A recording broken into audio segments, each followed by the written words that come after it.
YouTube channel आज बहुत तेज हो रहा है, बहुत तेज हो रहा আমি আজি আমাৰ বিশ্ব পৰিৱেশ দিৱস আজি আমি ফিল্ডত এবাৰ কবি আনিছে গছ দুজোপা লগাইছে কবি আৰু কবি ভাই কেমেৰা একেলগে আহিছে। तो चलिए शुरू करते हैं। Hello guys good morning all of you আজি হৈছে 5 জুন আৰু আজি বিশ্ব পৰিৱেশ দিৱস সেইবাবে আমি আজি গছ পুলি ৰুবলৈ যাম আৰু ক'তনো ৰুবলৈ যাওঁ কি কৰিম আজি বিশ্ব পৰিৱেশ দিৱসটো আমি কেনেকৈ পালন কৰিম শেষলৈকে চাই থকা ভিডিঅ'টো স্কিপ নকৰাকৈ আৰু গছ পুলি কিয় ৰুব লাগে সকলোৱে জানে সেই বিষয়ে মই নকওঁ কাৰণ সকলো মানুহ ইমান সজাগ হৈছে যে গছ পুলি কিয় ৰুব লাগে আৰু কাটিব নালাগে সেই কথা সকলোৱে জানে তো সেইবাবে আহক আজি ভিডিঅ'টো ষ্টাৰ্ট কৰোঁ। 1 hour later. এৰিব দিব লাগিব না ভালকে এবাৰ কবি আনিছে গছ দুজোপা লগাইছে কবি আৰু কবি ভাই কেমেৰা जनता माफ नहीं करेगी। কেমেৰা একেলগে আহিছে। গাইজ আমি পাই গ'লোঁ আমাৰ গাঁৱৰ ফিল্ডত আৰু ইয়াতে আমি বৃক্ষৰোপণ কৰিম আৰু সকলোৱে হাতত পুলি লৈ আহিছে দুজোপাকৈ আৰু চাই থাকক ভিডিঅ'টো শেষলৈকে।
बहुत तेज हो रहा है, बहुत तेज हो रहा सालो।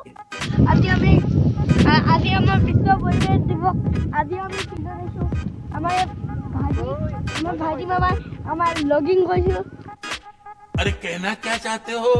আপোনালোকে ভাল পালে আপোনালোকে চেনেলটো আপোনালোকে চাব ছাবস্ক্ৰাইব কৰিব লাইক দিব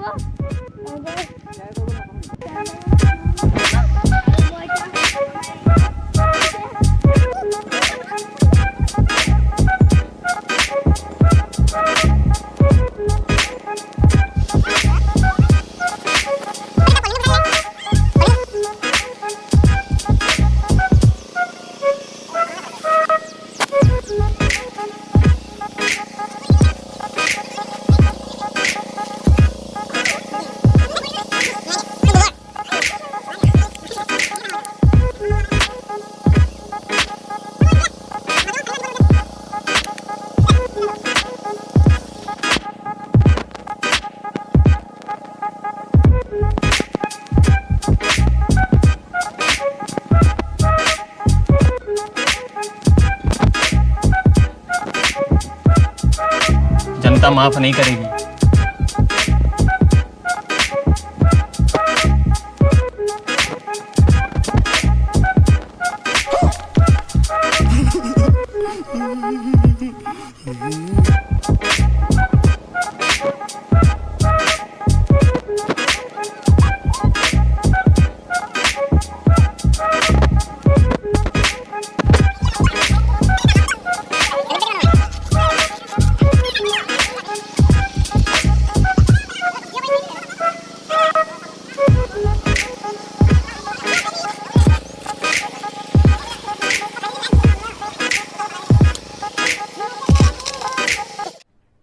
अरे कहना क्या चाहते हो?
আজি বিশ্ব পৰিৱেশ দিৱস বুলি বহুত কেইজোপা গছ পুলি ৰুলোঁ আৰু এতিয়া গছ পুলি কেইজোপাক প্ৰটেকশ্যন দি আছে যাতে ছাগলী বা গৰু ইয়াত খাই পেলাই নষ্ট নকৰে। আৰু এইফালেও ব্লগছ বনাই আছে, এইফালে এজন নতুনকৈ ইউটিউব চেনেল খুলিছে আৰু ব্লগছ বনাই আছে। আৰু এইফালে আমাৰ কি হ'ল গছ পুলিবিলাক প্ৰটেকশ্যন দিবৰ কাৰণে জেওৰাৰ অভাৱ হৈ গ'ল, সেইটো কাৰণে বাঁহ আকৌ কাটিবলগীয়া কৈছে সেইফালে। আৰু এইফালে প্ৰটেকশ্যন চলি আছে, এতিয়াও প্ৰটেকশ্যনৰ কাম চলি আছে। 1 hour later. গাইজ বহুত কেইজোপা গছ ৰুই দিলোঁ আৰু এতিয়া সমাপ্ত হৈ গ'ল আমাৰ গছ ৰোপণ কাৰ্য। আৰু এতিয়া আমি ঘৰলৈ যাওঁগৈ আৰু আজিৰ ভিডিঅ'টো ইমানতে সামৰণি মাৰিলোঁ। Bye bye guys, love you all.